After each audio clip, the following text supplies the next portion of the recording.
Welcome back to another episode of Casa De Confidence. If you are an it girl, which all of us are, in my mind, we believe that we are just amazing individuals. And today I brought one other person that is going to share about her incredible journey, not only to create an agency that is out in Texas, but it's an award winning PR and marketing agency that has grown from scratch into multiple six figures. And the one thing that I love about our guest's agency is that she, has created an opportunity for other women to go out and create some incredible success for themselves. Our guest today has also been named San Antonio's 40 Under 40 honoree.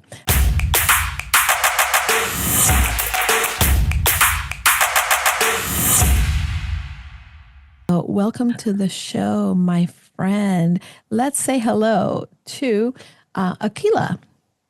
Hi, Julie. How are you? And Aquila Mendez-Valdez, again, we connected and I thought, amazing.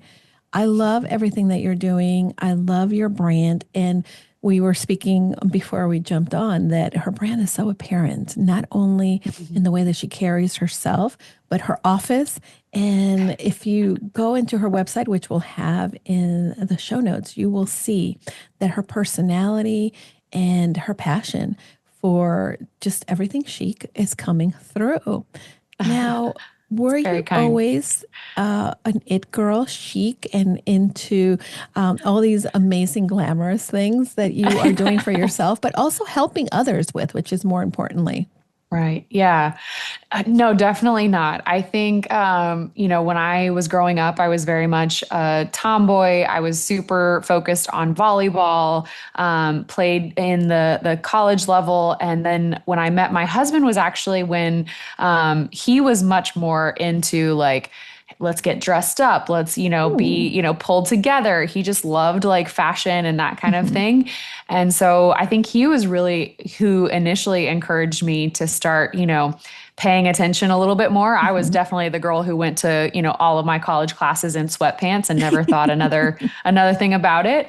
But yeah, he kind of regrets opening that Pandora's box because now I love to be pulled together and look if I can, chic, but that's very nice of you to say. Well, I think, and again, I've met you, this is my second time, but just from following your Instagram and seeing some of the stuff that you've been doing, you definitely are embodying the brand that you're building. And, you are someone, like you said, you were a tomboy growing up, but you also were someone that, as the oldest daughter, always defaulted to external validation. Tell us a little bit more about that. Yeah. Oh man, we're getting deep pretty quick. I like it. I know. I like to jump in. Yeah.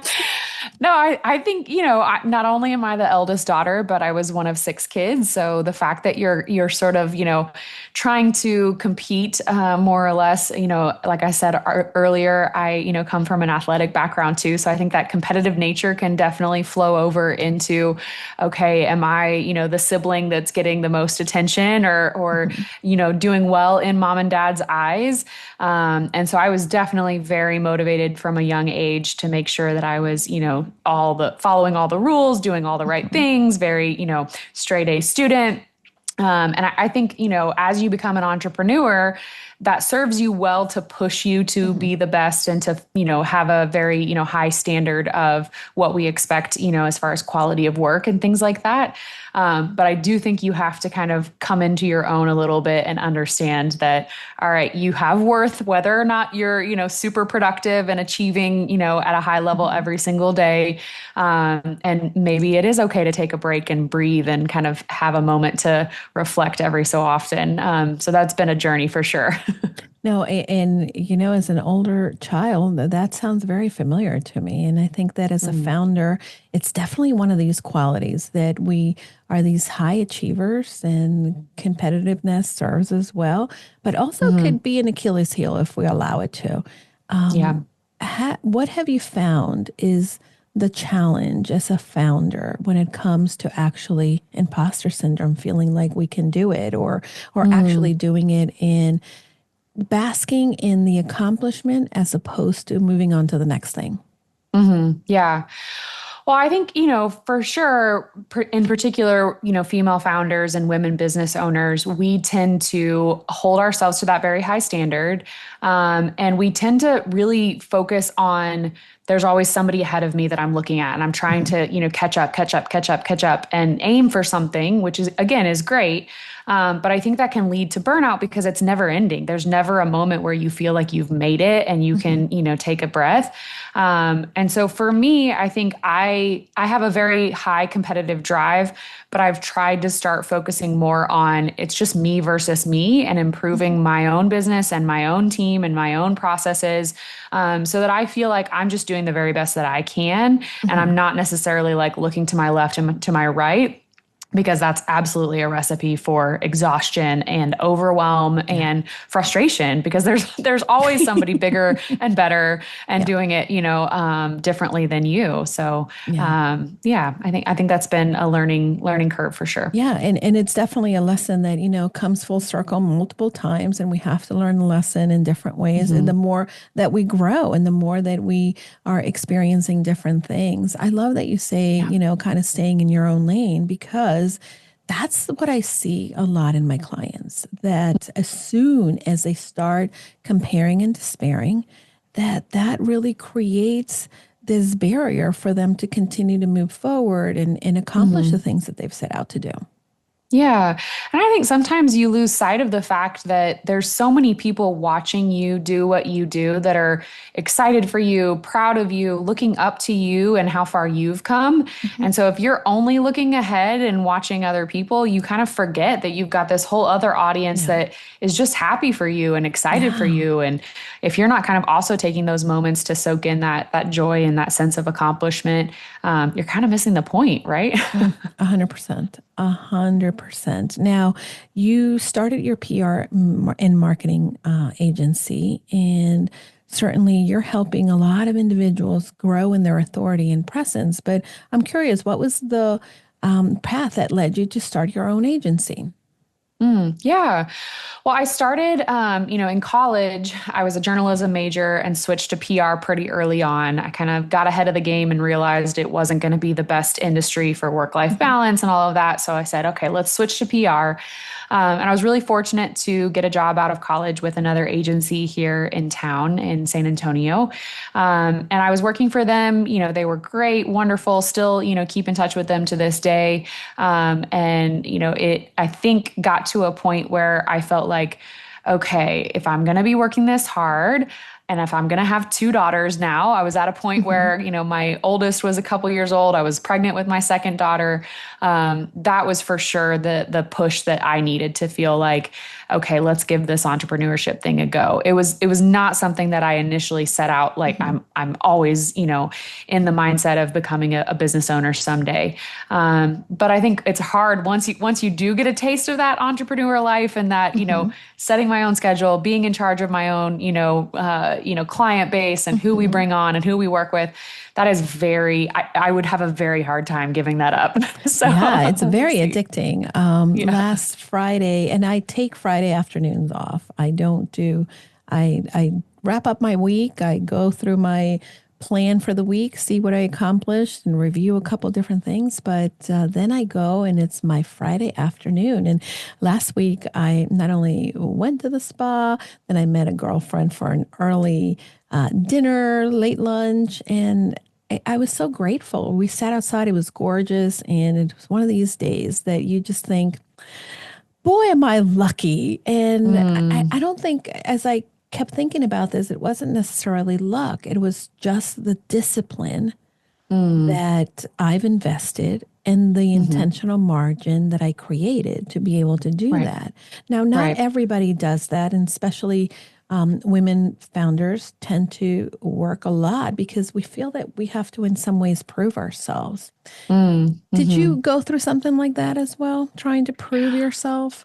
Oh yeah. Yeah, absolutely. I think, we always have that, whispering voice inside of us that's Mhm. saying, you're still not good enough, you're still not good. Or, to your point, you haven't earned that rest yet. You haven't earned that Mhm. right to sit back a little bit. It almost feels like in the entrepreneur game, as soon as you take your foot off the gas, it Yeah, could all fall apart kind of that's thing. right. But yeah, I think, to your point, that realization that yes, you had to hustle really hard for, a number of years and push through, and it shouldn't feel selfish to then Mhm. reap the rewards of pushing through that really hard time. It kind of goes back to that phrase of you do what others won't today, so tomorrow you can do what others are not able to, or Not able whatever to it do. is. Yeah, yeah, But definitely. yeah, you cross that threshold, and you realize, this is a result of years and years and years of work. And it's okay to now have that, flexibility that you want. Yeah, absolutely. And I think that for so many of us, we don't really see the end result because we're so entrenched, right?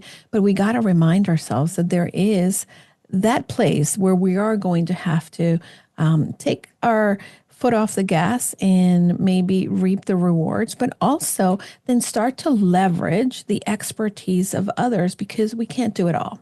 And I think Hmm. that this is a little bit of what I love about the work that you're doing, not only for your clients, but the opportunity that you're giving other women to become founders. That overall, it's a two-prong approach, I would say. Number one, Hmm. we as founders need to be present. We need to also be present in the outside so people can get to know us. So our authority is reaching the people that we want to reach. And Hmm. yet we don't do that perfectly. We don't know how. Right. And we are always thinking that marketing is about just posting on social media, but it's not. Right. And somewhere along the line, if you want to grow and if you're growing, you're going to have to turn this over to the experts. And I'm a big proponent of do what you do best and delegate the Hmm. rest. Now, Hmm. for individuals who are listening and have said and have heard PR marketing, can you tell us and define that for us? What is PR? What is marketing? What is the difference? How do they work together to help Sure. individuals like me who are founders? Yeah. Yeah. So I definitely think, they kind of go together more and more often. It really is, kind of a mixed approach between the two for most of our clients. PR, obviously stands for public relations. So you're talking about all of your sort of external communications and having those sort of conversations with stakeholders. Maybe it's the media, maybe it's, actual investors, but the communications that you're putting out into the world to tell your story. And that could mean a wide range of things. But I think most people think about the media relations component as, Right. the definition of PR.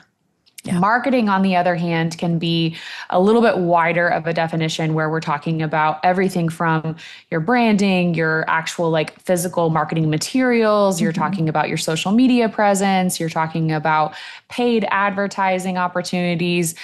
So really kind of the way that people can discover you, interact with you, and then if they do want to do business with you, what does that funnel look like? You can build all of that out on, the marketing side as well. Where I think it gets interesting is when you use PR to also support the marketing efforts and you're Hmm. kind of letting them intertwine so that Hmm. there's not a gap as far as, well, she seems great and her website's beautiful, but I can't find her on social media. Or she Hmm. never, does anything in front of the camera. She never shows her face. She never does any, interviews or things like that. In today's world and today's landscape, if you are the founder, it's very much expected that you would have a presence, whether on social media or in the media, or having those conversations from a thought leadership standpoint. Hmm. And really, I think, for me, the biggest thing is that I love and appreciate that opportunity. And then I love when it also gives my company opportunities to let my team shine and say, okay, I'm able to do this because they do such a good job, Yeah. Yeah. behind the scenes actually delivering for clients. So that's really rewarding as well. Yeah. I think that, for me in working with wannabe thought leaders and entrepreneurs that are building incredible brands and helping them build their confidence, I have to remind them that they are the brand. Their values, their well-being is important, but also their values have to be Mm, communicated to the mhm, individuals that want to leverage their expertise. I know for myself, if I want to work with someone, I definitely go to their website. But I stalk them everywhere. I want to see mhm, what their presence is because I want to work with people who are aligned to me, who mhm, are like-minded, who are people who I know have a vision not only for their organization but a mission, a personal mhm, mission to create an impact. And the mhm, best way that we can do that is by getting in front of the camera and letting people hear our voice or getting behind the microphone and putting a mhm. podcast together so that people can get to know you, love you, and leverage your expertise for their business, themselves, their lives, etc. Right. Yeah. And it's also super smart, I think, to put yourself out in that way where you're building your network, you're building, Mm-hmm. your connections to other people, strengthening those connections. If you're asking them to come on your podcast or, Yep. hey, can I sit down and have a conversation with you to put it on our blog? There's Mm-hmm. all of these ways to kind of build it into almost your referral marketing as well, Yeah. so that it doesn't feel as, I'm just talking at you, at you, at you, all day, every Yeah. day. Yeah. It's actually like, oh, this is my sphere of influence, and I'm just strengthening those relationships Mm-hmm. through all of these tactics that I'm utilizing. Yeah, absolutely. And, marketing and PR are an incredible way to be able to get that marketing funnel going, right? You want to Mm, attract the ideal client, you want to engage with them, and being present is going to give you a little bit of that. And then you nurture mhm, them so you can invite them to work with you. And mhm. of Yeah. course, creating those super fans, like Pat Flynn says. So Yeah. that's really a big component. Your firm believes in community passion and compassion. Mhm. Why are those important to you? Yeah. Oh gosh, I mean, I think PR agencies, ironically, sometimes tend to have a little bit of a tough reputation where, it seems like we're just behind the scenes, we're being very Mhm. secretive, we're, putting bad people forward and helping them kind of push their agendas. And so I think for us as an agency, we always wanted to make sure that we stayed true to those authentic values that we have, be very much plugged into the community, because I think, anytime you volunteer or do pro bono work or take the time out of your day to give back in any way, I think that always comes back to you in one way or another. And not only that, I think reminds you that you're in a very privileged position to be able to give back Mhm. and make sure that that's a piece of your journey as a company. So yeah, I think that's highly, highly important to us as a company. And then passion, I think, again, we work for a wide range of industries, a wide range of clients, but we always want to make sure that if we're sitting there in that discovery call and they're telling us about their business and here's our problems or here's our challenges or here's our goals, if that doesn't kind of get us, going and lights us Mhm. up and makes us feel like, oh, this is brilliant, this is so exciting, then it probably isn't going to be work that we're going to be, happy to log in and work on, when it Mhm. is long hours and Yeah. challenging tasks that we're trying to do. So yeah, there's certainly been times where we have had to let a prospect know, like, it's just not the right fit for It's us. not the It's right just not fit. something. But I would say 95% of the time, it ends up being the reverse, where I get super excited and I have Mhm. all of these, like, thoughts and ideas. And then we kind of get budget and timeline and things Yeah. like that pairing us back. But yeah, we're very fortunate that it's not often we have a client reach out where it is kind of not a good fit. Yeah. I think that's a really well constructed online presence as well Hmm. in communicating your brand upfront so that when people are ready to take up the invitation, right, whether it's spoken or shown in some of the things and presence that you have online, that they already Hmm. know that you may be the right fit. They already Hmm. know that you're in Yeah. alignment. And I think, for me, when I started my business, I came from a corporate environment and I had obviously, although I could run a business and I worked at a company where we scaled it to multi-million dollars, I still had inadequacies. I didn't know, okay, what is my message? Who do I serve? What do I do? And getting started, I started to really be able to say yes to everyone And that was to my detriment. And that was such a good lesson because when you start working with individuals that there's no alignment, then it sort of stunts your growth, I think, in some ways. Right. Yeah. Yeah.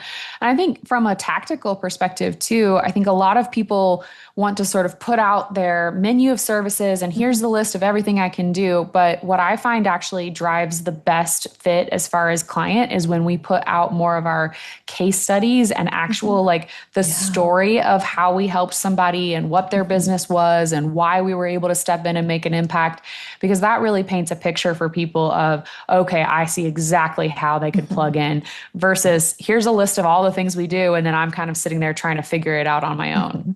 Yeah, case studies, and for some reason, I have not invested a lot of time into case studies until this year. And I think, what was I doing? What's wrong with me? They're intimidating, I think. Right. Some people find them so intimidating to put together, but people are busy. They don't need to read a 30-page report. Like if you can give them a one sheet or, white paper, just documenting, here's exactly how we did it. Not exactly, obviously, you're not giving away the keys to the castle, but here's the highlights, here's the achievements, here's a quick testimonial from the client. That's great. That's wonderful. And that doesn't take, too much time and effort to actually put together. Yeah. Which, by the way, it leads to another point that a lot of individuals kind of miss the boat on is always making sure that they're getting testimonials from clients. And that is incredibly helpful to build that authority and to also showcase that, you do what you tell people you do. Right. Yeah. No, 100%. I think people are always so nervous to ask. But, if you're confident in the work that you do, it shouldn't be, nerve wracking. Make it easy for people. Don't put pressure to, hey, it has to be done by this certain day, but just, hey, would love to have your review. Here's a spot you can submit.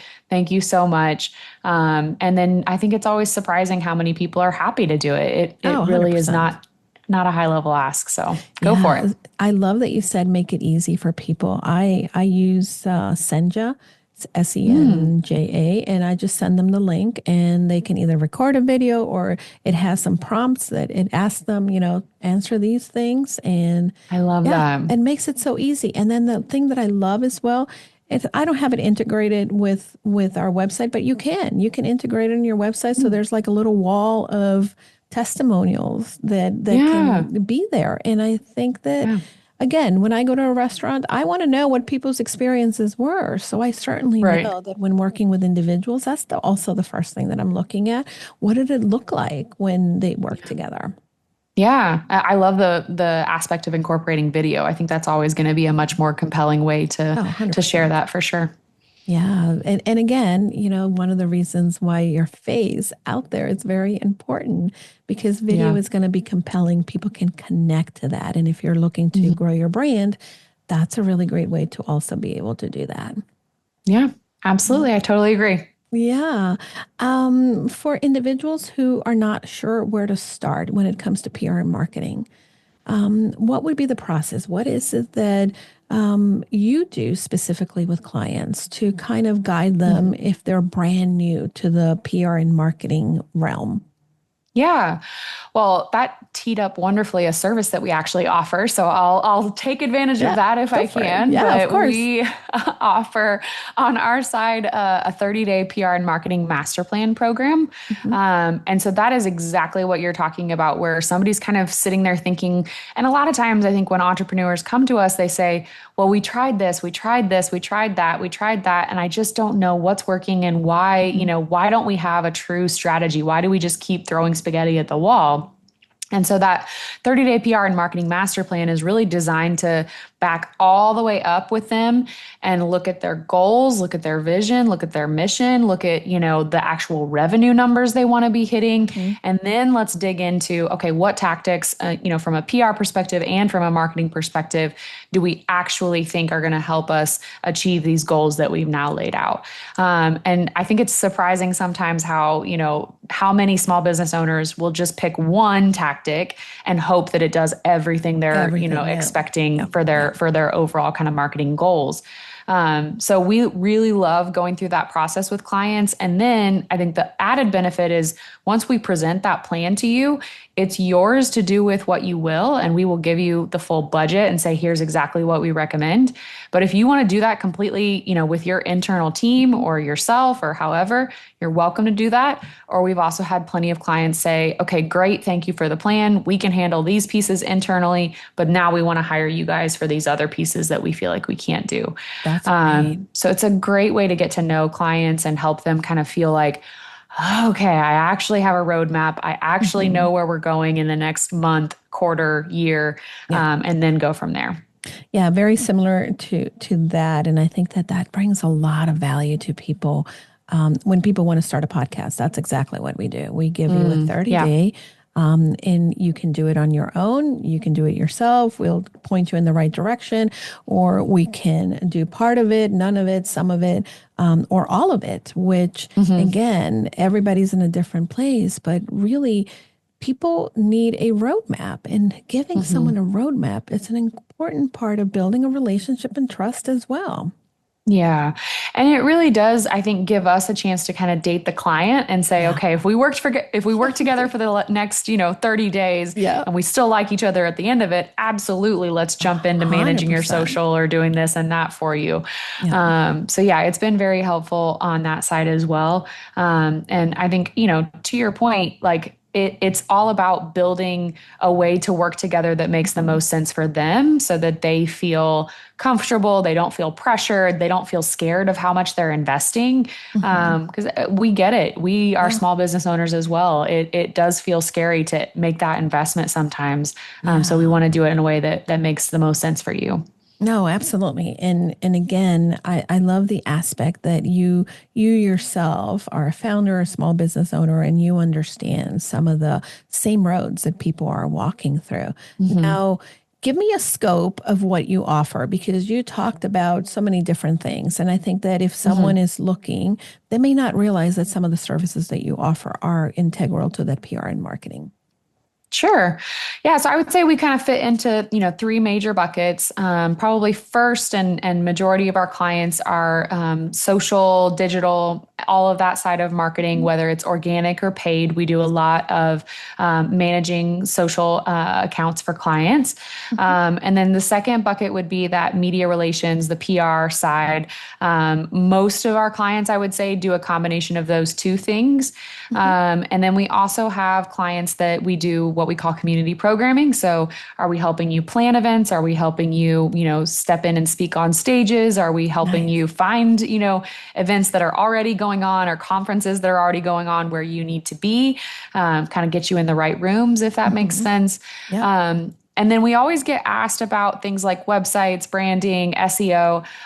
For the most part, we have kind of a menu of contractors that we will pull in for those type of services.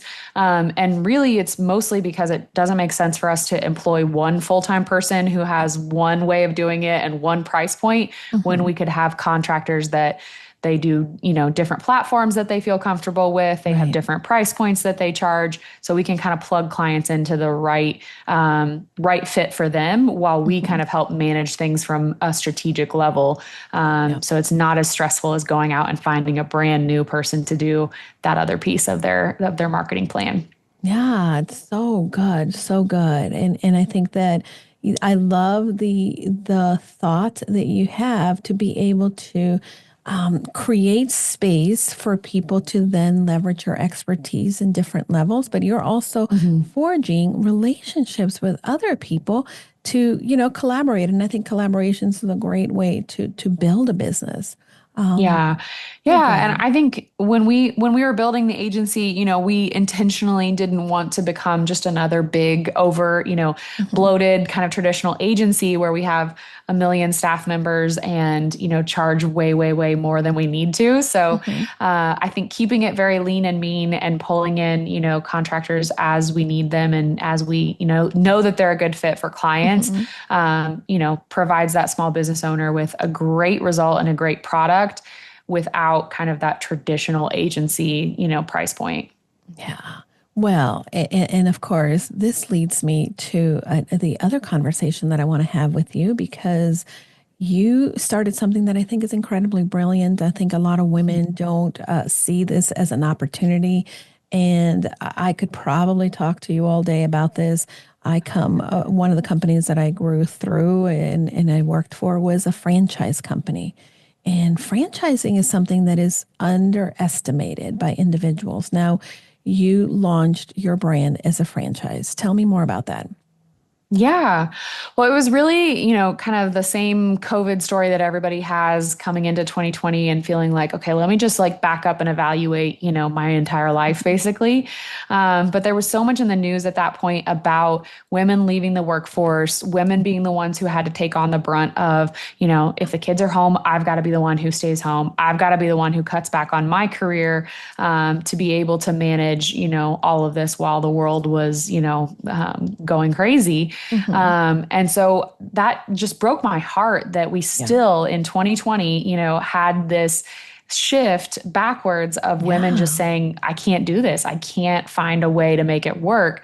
Not Hmm. because they're not talented, not because they don't want to pursue their career, full steam ahead, Hmm. but they just couldn't make the pieces of the puzzle fit. Yeah. And so for me, I think we had always, struggled with the name of the agency being Haute in Texas. How do we grow beyond? How do we go into other Hmm. markets if our name has, Texas right there? And so Hmm. the franchise model came about as a way to, number one, offer women this opportunity to say, you can absolutely build a similar business model in your market. You can have the flexibility. You can have the, building your client base as it makes sense for you and your family. And we want to be able to leverage your market expertise to say, you can set up and be Haute in Austin, Haute in Hmm. Houston, Haute in Dallas. And that way we know that your local clients are going to feel good, knowing that it's not just some random agency from out of town Right. trying to come in and expect you to Right. sign That's with right. them. So yeah, it's been a huge learning curve. As you know, the Hmm. franchise world has so many Oh, intricacies and details yes. that, from a legal standpoint, I had to learn, from a Yeah. financial standpoint, setting things up properly and with all the, documentation and everything. Hmm. But the other piece I think that we found as well is that we have clients that are also either franchisees or franchisors. And that is so fascinating to Mm. help them Yeah. while really truly understanding what it's like to build, a franchise concept or, open one, in your market. So it's Yeah. been hugely beneficial in so many different ways.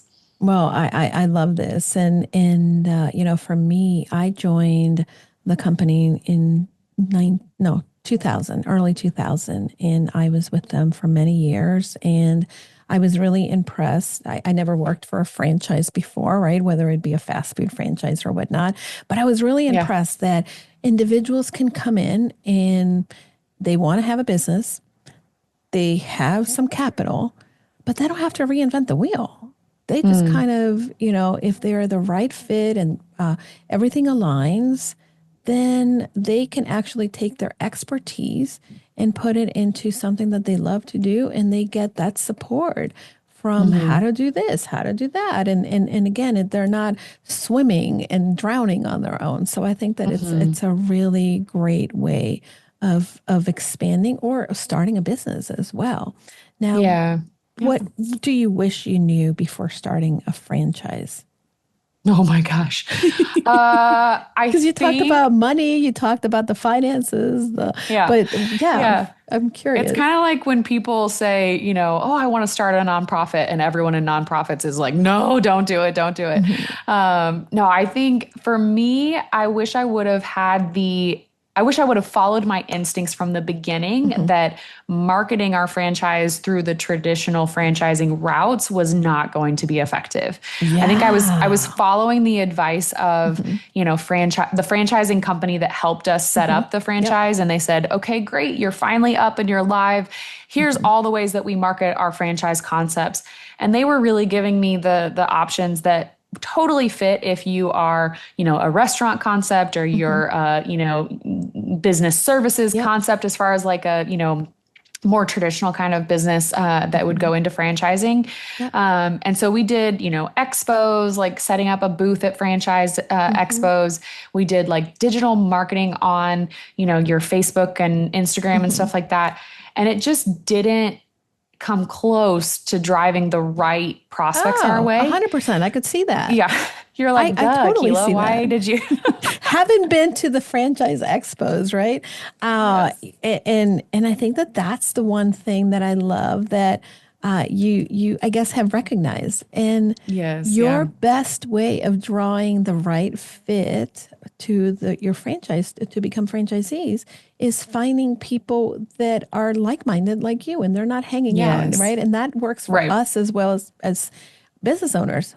Yeah. Where do you like to hang out? And that's probably where your people are Yes. going to hang out. Yes, yeah, 100%. So we tried that for about 6 months and then really felt like, okay, we've gotten nowhere.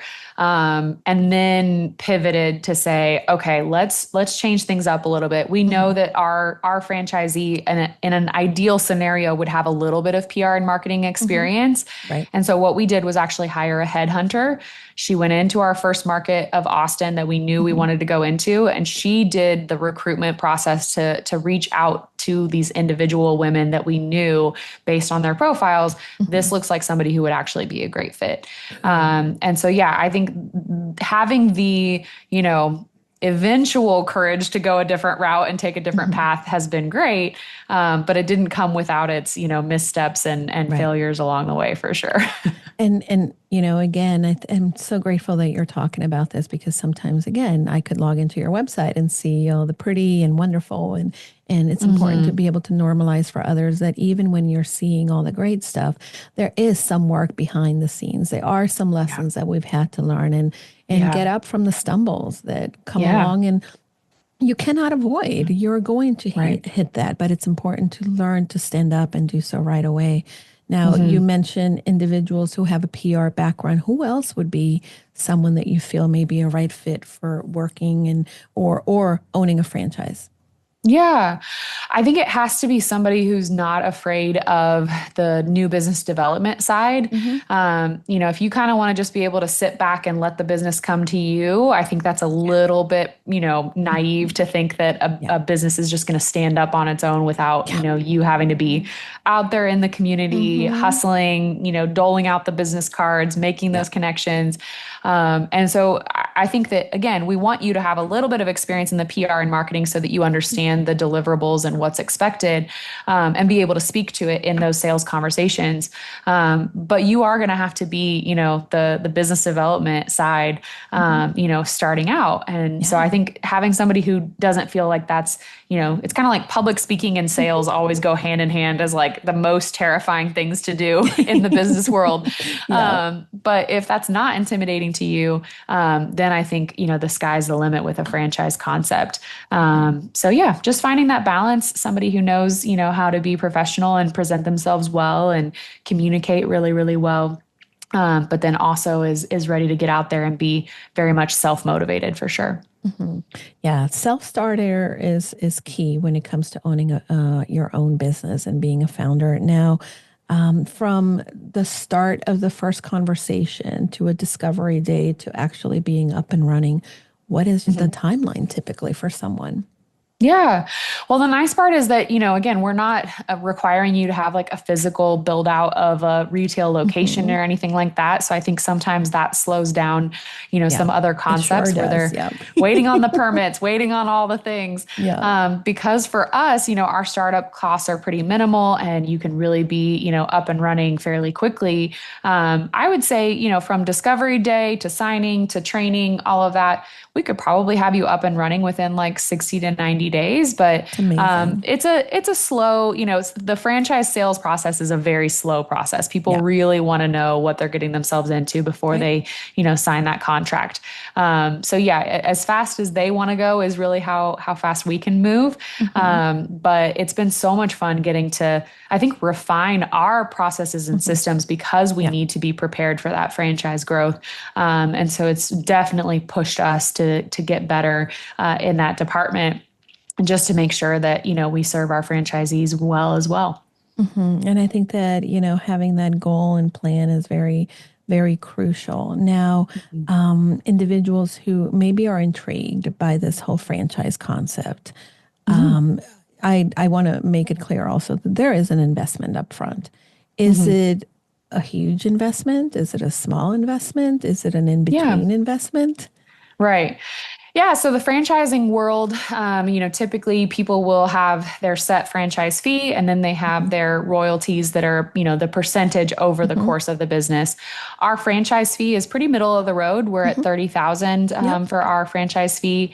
And then our royalties are between 7 to 8%, with some Which are marketing, great. costs as well and things like that Hmm. too. Yeah. Yeah. So that's pretty standard, and not, a totally shocking number across the board for the franchise world. Hmm. But I think we've also gotten creative as well. If we have folks in other markets where, maybe they want to step in and set up more of an alternative option to work towards that franchise fee Hmm. instead of a lump sum up front. And so our main thing is finding the right fit. And it's kind of like a, 10-year overnight success thing where Yep. like we get it that this is going to Right. be a very Yeah. slow burn and building up to what it can really truly be. And so if that means, taking things at a slow pace as we kind of Hmm. get to know each other as well too, especially in this economic environment, we get it if Yeah. people aren't ready to just jump in, feet first without really kind of making sure it's a good fit. Yeah, well, I love that you're creating this on ramp, and you're not only doing it for individuals who are looking to start a business, grow a business, and you're giving them this out of the box opportunity, but also you're giving them options to be able to do that. And I also love the work that you're doing on behalf of women who are tremendous in their industry. They have some great experience, some great ways of helping individuals, and now you're putting them in front of the right people. You're helping them bring their message and grow their brand. So Hmm. you're doing a lot.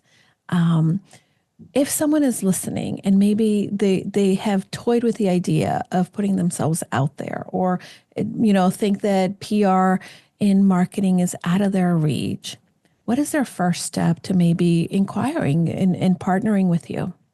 Yeah, yeah. Well, they can certainly go to our website and find out more. So, for the franchising side, our website is outeinfranchising.com. So, HAUTEIN franchising.com. And then the agency's website is hitpr.com. So, a little bit different. But yeah, I think, we've had folks who have been interested and they've come for just a simple kind of discovery day, here in our offices. And Hmm. that I think is really fun for people to be able to start envisioning themselves in the role because, Hmm. we definitely try to have them in on a day where we have a lot going on and we get to do all sorts of different, things Hmm. in the office, out of the office, with clients, without clients. And that tends to be, most of our day to day. So it's not an exaggeration to say this is what your life could be like. Yeah. So I think that's helpful for people to start to really see what it's like. But as far as too, understanding if the PR and marketing world in general is a good fit for Hmm. you. I think somebody who loves to read, somebody who loves to communicate, somebody who loves to just take in information. I think if you do like the Clifton Strengths Finders, Yeah. input is like a great strength because it means like you just love taking in information and then kind of being the person that people can come to and say like, Yeah. well, do you know somebody who could do this for me, and like connecting and that kind of thing. Hmm. So if that's just sort of your innate strength and something that you love to do, PR and marketing would be, incredibly fun for you, because Oh that my that does end gosh, you're up being speaking my a lot. language. I love connecting people. So Yeah, it's so fun. I get yeah, I get more of a like high me off of like too. introducing the right Yeah. people and you need to know each other. Like I could Yeah. have zero benefit to it, but if I'm the one who like helped make that happen, that Hmm. like lights me up. So The I love it. matchmaking in business. I love Yeah. that too. It's so Yep, good. yep. It's so Absolutely. We just good. love being in the know. We Right? want to be the girls who know exactly what's going on, in a lot of different arenas. That's so good. So, Mhm. Aquila, you have a free gift. You have a downloadable ebook for the listeners, and that's a public relations for Yes. female founders. Now, if someone Yeah. wanted to kind of inquire about the 30-day partnership, Yes. what does that Yeah. look like? Yeah, so on our website as well, that hitpr.com, there is a landing page for that master plan specifically. And we actually let you download the deck with all of the information about how that master plan Mhm. works. We have a sort of done with you and customized, very, Mhm. intense version. And then we also have a DIY version for Mhm. a very minimal cost. So Okay. if you're interested in that master plan, you can absolutely go to our website and hit that website or that individual landing page to learn more about it. But there's also some links on our website to book a call with me Mhm. if you are one of those people that wants to ask a lot of questions Yeah. and speak with somebody face to face. I'm totally happy to do that as well. Okay, so no matter where you are in the spectrum, if you want to just Yeah. kind of binge the content before you take a step, or if you want to just get to the point, you know that Yeah. you can do that with Aquila. Aquila, Yeah. thank you so much for being a part of the show and for bringing your expertise and your story and the opportunity for people to build our brand, build their confidence, and connect with the right individuals, and also have Absolutely. great opportunities when it comes to becoming a founder. You're going to have to come back Absolutely. and visit again. Oh, I would love to. Thank you so much for having me. I love the work that you guys are doing to help, build that confidence. I think is something that we help with somewhat, but I'm sure that you do so much of a better job in getting those women to the point where they're ready to be those thought leaders. So, thank you for doing Oh, that. thank you so much. And I will encourage you, my friend, don't be a passive listener. Go ahead and take some action on this. Maybe is going to be downloading the public relations for female founders, or maybe is jumping into that 30-day. Be in action. Don't be that passive. And share the love. Go and find a girlfriend that needs to hear this, because maybe they may not be ready for public relations, but they are in public relations and you're giving them the opportunity to start a new chapter for themselves. And maybe this is the right connection for them. Thank you again for being a part of the show, my friend. And Aquila, until next time, don't forget, everyone, go confidently in the direction of your dreams. Amazing. Thank you.